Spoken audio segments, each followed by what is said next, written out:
ओम ओम सहना भवतु सहनौ भुनक्तु सह वीर्यं करवावहै तेजस्विनावधितमस्तु मा विद्विषावहै। ओम शांति शांति शांति। अध्याय 3 कर्मयोग, श्लोक नंबर 26 से लेकर के 30 तक आज हम करेंगे। पिछले सत्र में हमने 25 नंबर श्लोक तक कर लिया था, जिसमें कर्म का प्रेरणा स्रोत के बारे में बात किया था कि विभिन्न माध्यम से भगवान श्री कृष्ण अर्जुन को कर्म करने के लिए तैयार कर रहे हैं। जब बुद्धि के लेवल पे अर्जुन को नहीं समझ में आ रहा था, तो भगवान श्री कृष्ण अर्जुन को मन के लेवल पे विभिन्न भावनाओं के तरीके से, विभिन्न मानसिक स्तर पर,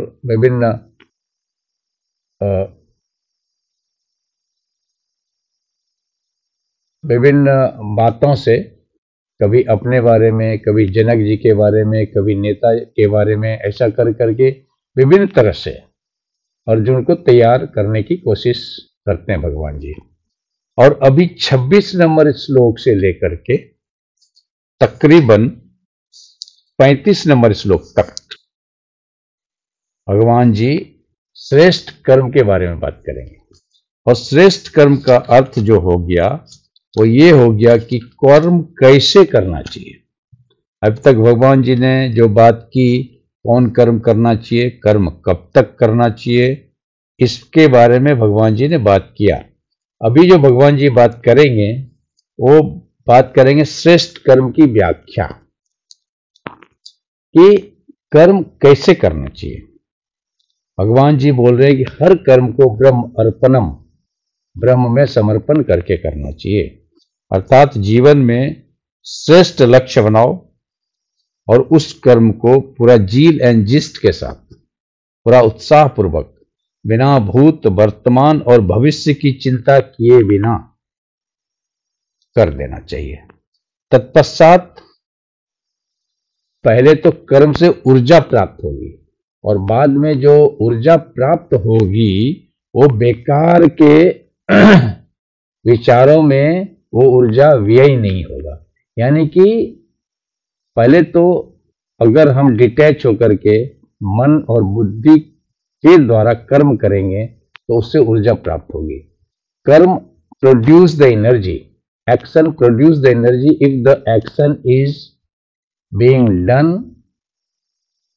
keeping in mind the Brahma अर्पणम concept. अगर हम ब्रह्म अर्पण के भाव से कर्म करते हैं तो उस कर्म से ऊर्जा उत्पन्न होती है। और दूसरा, जब ऊर्जा उत्पन्न हो जाती है तो उस ऊर्जा को कंजर्व करना ही एक बड़ी कला है। पैसा कमा लेना एक बात है और पैसा कमा करके उसे संभाल के रखना एक दूसरी बात है। तो योग क्षेम की बात हो रही है यहाँ पे। योग मतलब हो गया कि आप किसी चीज को प्राप्त कर लिया, और क्षेम मतलब हो गया जो प्राप्त की हुई वस्तु है उसे संयोग कर रखने की बात हो रही है। तो ऊर्जा प्राप्त कर लिया और फिर उस ऊर्जा को कंजर्व किया, उस ऊर्जा का संरक्षण किया। इस दो बातों पे भगवान जी यहाँ पे 26 नंबर श्लोक से लेकर के तकरीबन 35 नंबर श्लोक तक बात करेंगे। तो आज हम कोशिश करेंगे 26 नंबर श्लोक से 30 नंबर श्लोक तक हम बात करें। तो 26 नंबर श्लोक में भगवान जी बोलते हैं, ना बुद्धि भेदम जनियेत अज्ञानाम कर्म संगिनाम जो सयेत सर्व कर्माणि विद्वान युक्त समाचर। ये 26 नंबर का श्लोक है। हे अर्जुन, कर्म में आसक्त अज्ञानी को बुद्धि में भ्रम उत्पन्न ना करें। यानी कि जो अज्ञानी है, जो कर्म में आसक्त होकर के कर्म करते हैं, उसे ज्ञानी लोग भ्रमित ना करें। ऐसा भगवान जी ज्ञानी लोगों को एक सलाह दे रहे हैं।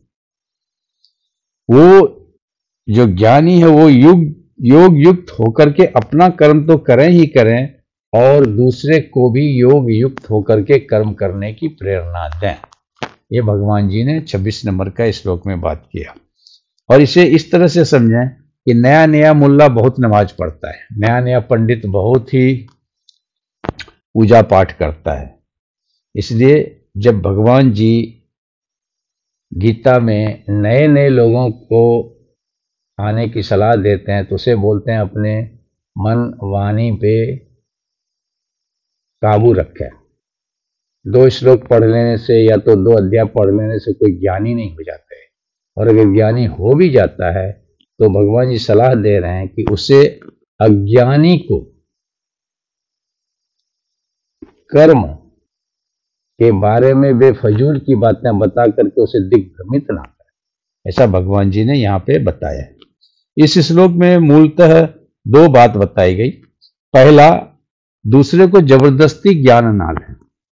जो अज्ञानी है, जो आसक्त भाव से कर्म करता है, उसे जबरदस्ती आप ज्ञान मत दें गीता जी का। और दूसरी बात जो भगवान जी ने बताया कि आप ज्ञान देने के लिए कहीं मत जाएं, जिसे ज्ञान चाहिए वो खुद ब खुद आपके पास आएगा। ये 2 बातें भगवान जी ने बताया। जैसे कि आप एक दूध लेते हैं और दूध में अगर आप गलत नींबू डाल दें या गलत खट्टा चीज डाल दें तो क्या होगा, दूध फट जाएगा। उसी तरह से अगर आप ज्ञान, गीता जी का ज्ञान किसी अज्ञानी को, आसक्त व्यक्ति को दे देते हैं तो उसी तरह से फट जाएगा जिस तरह से दूध फट जाता है। तो इस तरह से ज्ञान उसी को दें जो उसका अधिकारी हो। और दूसरी बात जो भगवान जी ने बताया कि ज्ञान देने के पहले उस ज्ञान को अपने आचरण में करें। जो सयेत सर्व कर्माणि विद्वान युक्त समाचर, अपने पहले सम आचरण में उसको लाएं और फिर अज्ञानी को उसे समाचरण में लाने के लिए बोलें, ना कि अपने करें कुछ और अज्ञानी को बोलें तुम तो गीता जी का पाठ करो, तुम तो ये करो, तुम तो वो करो। और इस पे एक कहानी के द्वारा समझ सकते हैं। एक पंडित जी एक नाविक के नाव पे चढ़ा और गंगा जी पार कर रहा था। नाविक बेचारा मूर्ख, जब नाव गंगा जी में बीच में आई तो साधु जी ने नाविक को पूछा, तुम्हें गीता जी पढ़ना आता है? तो नाविक ने बोला, महाराज तो मैं तो मूर्ख। तो बोला, तुम्हारा आधा जिंदगी बेकार हो गया। फिर थोड़ा आगे बढ़ा तो महाराज जी ने नाविक को पूछा, अच्छा चलो, तुम्हें गीता जी तो नहीं पढ़ने आता है लेकिन तुम कुछ पूजा पाठ कर लेते हो? तो नाविक ने बोला, महाराज जी समय कहाँ मिलता है, हम तो सुबह से शाम तक इस नाव के पीछे लगे रहते हैं और जो इससे कमाते हैं उससे अपने परिवार का भरण पोषण करते हैं। तो महाराज जी ने बोला, तुम्हारा तो 75% जीवन बर्बाद हो गया, बेकार हो गया। ठीक उसी समय गंगा जी में एक तूफान आया, हवा तेज बहने लगी और गंगा जी की लहरें ऊपर उठने लगी, नाव डगमगाने लगा। तो नाविक ने पूछा, महाराज जी एक बात पूछूं? बोला, क्या? बोला, आपको तैरना आता है? तो महाराज जी ने बोला, नहीं, मुझे तैरना तो नहीं आता है। बोला, महाराज जी आपका तो पूरा जीवन बेकार हो गया, क्योंकि अब कुछ ही देर में नाव पलटने वाली है। तो कहने का मतलब है कि पहले ज्ञान को अपने आचरण में लाएं, फिर दूसरे को उस ज्ञान को उपयोग में लाने के लिए बोलें। पहले अपने खुद उपयोगी बने, बाद में योगी बनने की बात करें। तो ये भगवान जी ने 26 नंबर में बताया। और 27 और 28 जो है वो बहुत ही महत्वपूर्ण श्लोक है इस चैप्टर का, जिसमें भगवान जी कर्म अपने स्वभाव के हिसाब से कैसे होता है और ज्ञानी इसको कैसे देखता है, इसके बारे में भगवान जी। तो भगवान जी 27 और 28 को इकट्ठे मैं पढ़ता हूं। प्रकृति क्रियमानानि गुणे कर्माणि सर्वश अहंकार विमूढ़ आत्मा कर्ता अहम इति मन्यते तत्त्ववित्तु महाबाहो गुण कर्म विभागयो गुना गुणेषु वर्तन्ते इति मत्वा न सज्जते। बहुत ही इंपॉर्टेंट वर्ष है 27 नंबर और 28 नंबर का। और भगवान जी 27, 28 और आगे का एक श्लोक और है 29 नंबर, ये तीनों श्लोक में भगवान जी ने कैसे मोह को दूर किया जाए, उस पे बात कर रहे हैं। तो 27 में भगवान जी ने बोला प्रकृति क्रियमानानि गुणे कर्माणि सर्वशः, सभी तरह के कार्य हम जो करते हैं वो हमारे स्वभाव के हिसाब से हम करते हैं। लेकिन जो व्यक्ति ये मानता है कि ये कर्म मैंने किया, वो अहंकारी है। और भगवान जी यही बोलते हैं कर्ता अहम इति मन्यते, कर्ता अहम मतलब मैं करता हूं, ये जो मान्यता है वो अहंकार विमूढ़ आत्मा है, वो अहंकार से मोहित व्यक्ति है। अभी ये भगवान जी ने जो बात की, इसका ये अर्थ है कि हम कर्म जो हैं वो वासना, इच्छा, डिजायर के वशीभूत होकर के करते हैं।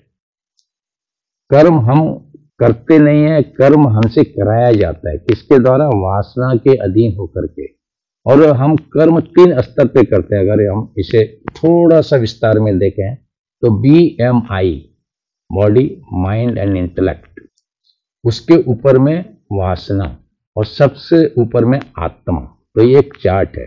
आत्मा जो है वो अकर्ता है, उसे कर्म से, उसका संबंध कर्म से कुछ लेना देना नहीं, लेकिन सारे कर्म उसके अधीन में ही चलता है।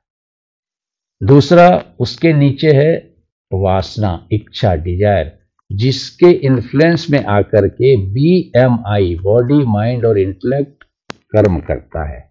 बॉडी ऑब्जेक्ट लेवल पे काम करता है, माइंड इमोशन लेवल पे काम करता है और इंटेलेक्ट थॉट लेवल पे काम करता है।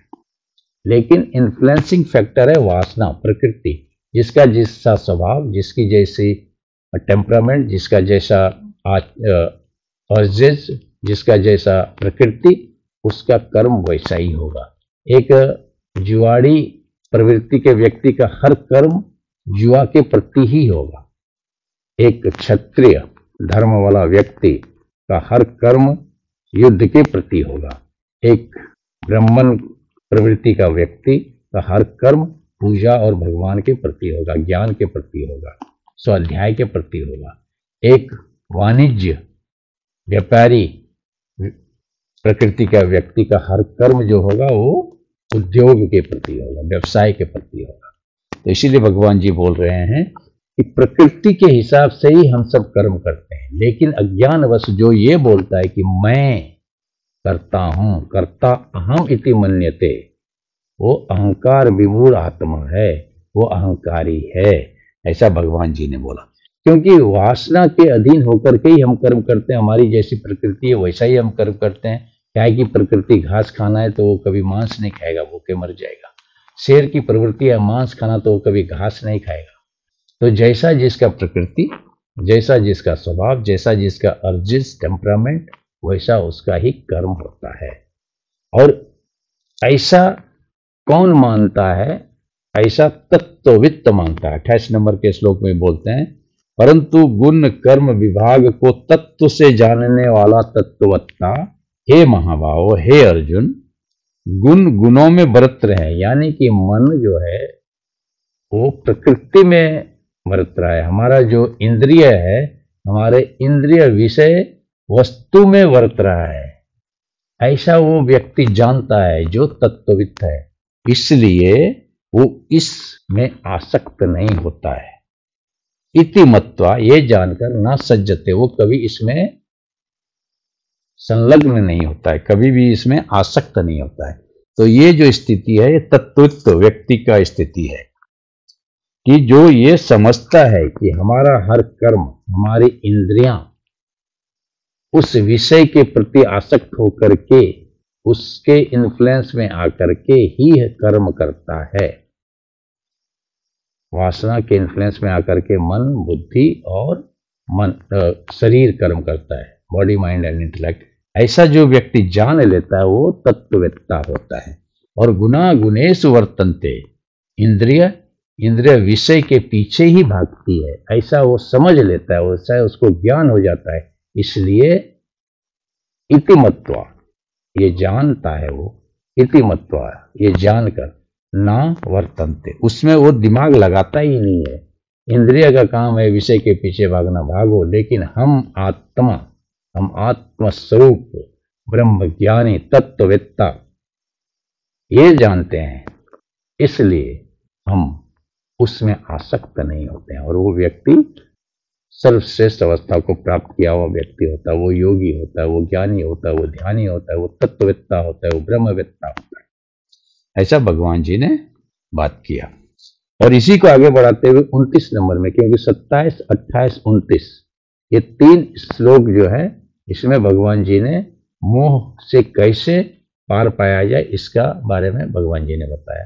तो 27 में बोला कि प्रकृति के हिसाब से हमारे कर्म होते हैं, लेकिन अज्ञानवश जो ये नहीं जानता है वो खुद को कर्ता समझ लेता है और वो ऐसा व्यक्ति अहंकारी हो जाता है।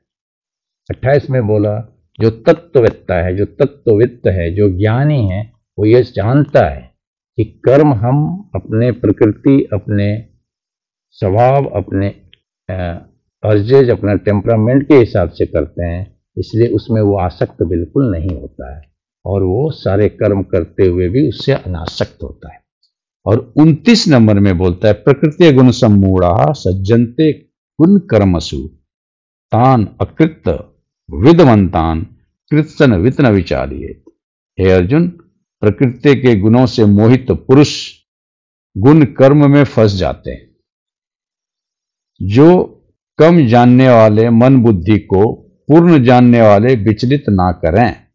यानी फिर से ये वही बात बोल रहे हैं जो कि उन्होंने 26 नंबर में बोला कि विद्वान लोग अविद्वान को दिग्भ्रमित ना करें, उसे ज्ञान ना दें, क्योंकि अभी वो ज्ञान पाने का अधिकारी नहीं है।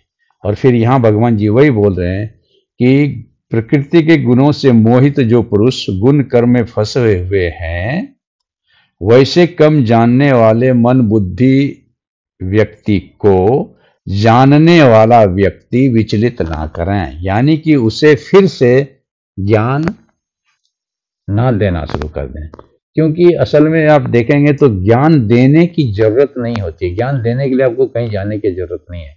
ज्ञान पाने वाला खुद ब खुद आपके पास आ जाएगा, अगर आपके पास ज्ञान है तो। इसका एक उदाहरण आप देखें कि शहद चल के चींटी के पास नहीं आती है। चींटी जहां शहद होता है वहां वो चला जाता है।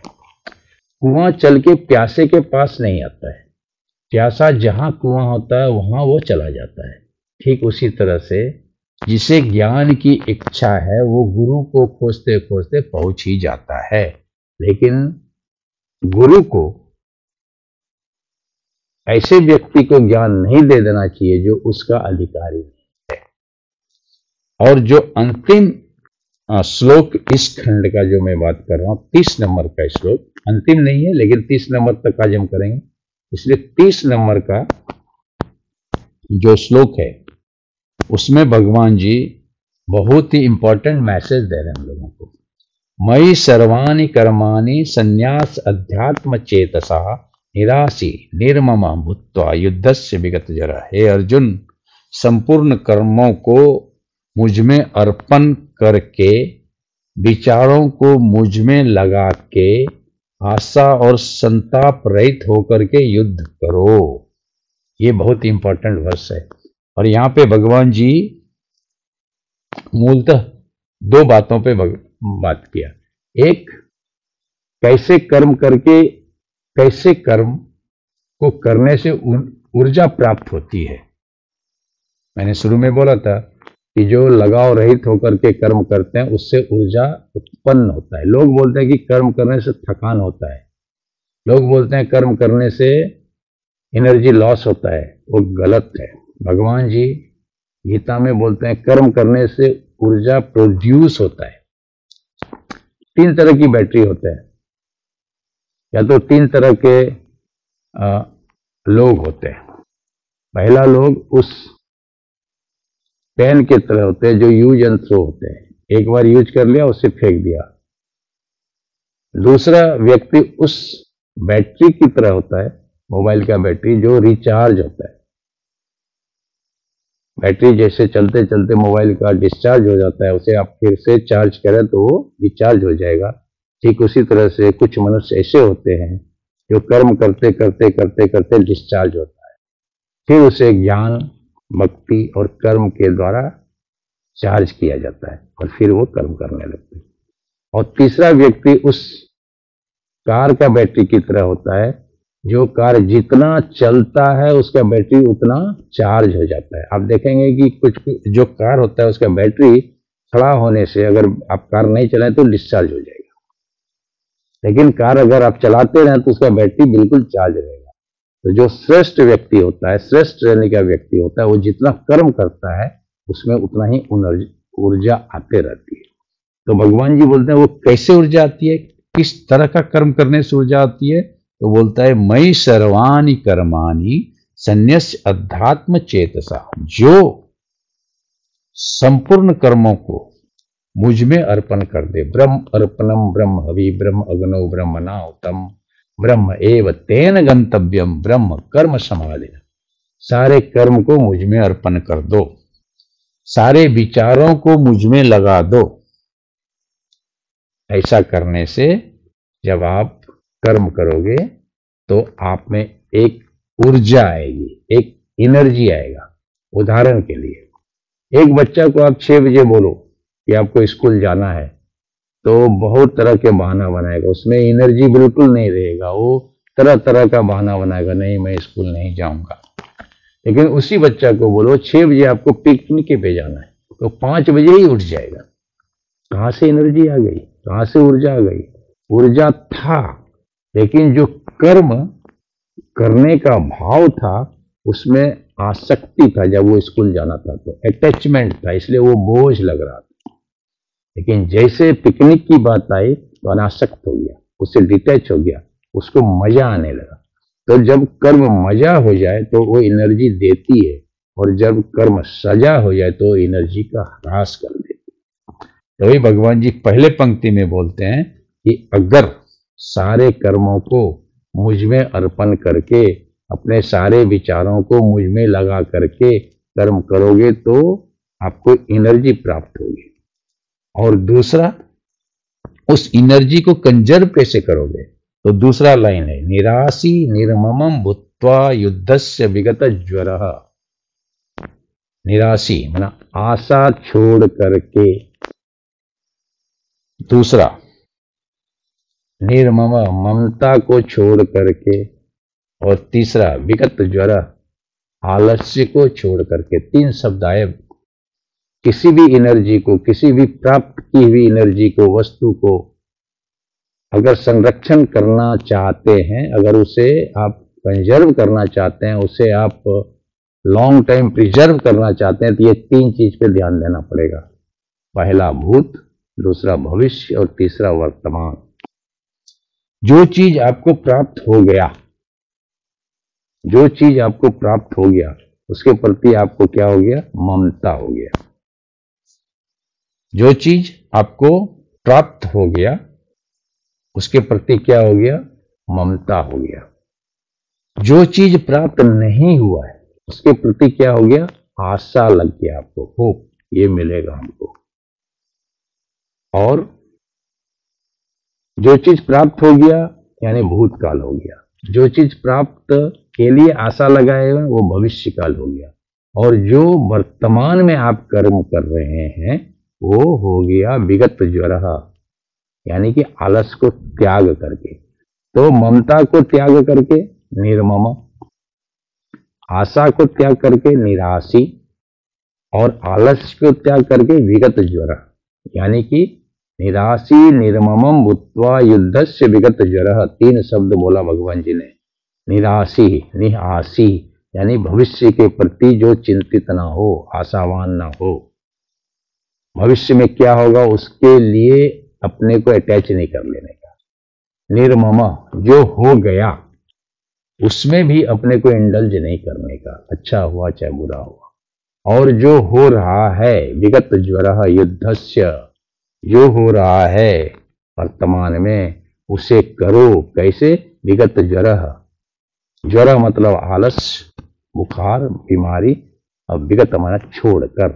तो जो वर्तमान में with full zeal and gist होकर के कर्म करता है, विगत ज्वर होकर के काम करता है, और वो कर्म करते हुए ना तो वो भूत में हुए कर्मों से अटैच होता है, ना ही वो होने वाले कर्म के फल के प्रति आसक्त होता है, ना तो वो ममत्व को प्राप्त करता है, ना तो वो आशा के प्रति अटैच होता है, वैसा व्यक्ति प्राप्त किए हुए ऊर्जा को कंजर्व कर लेता है।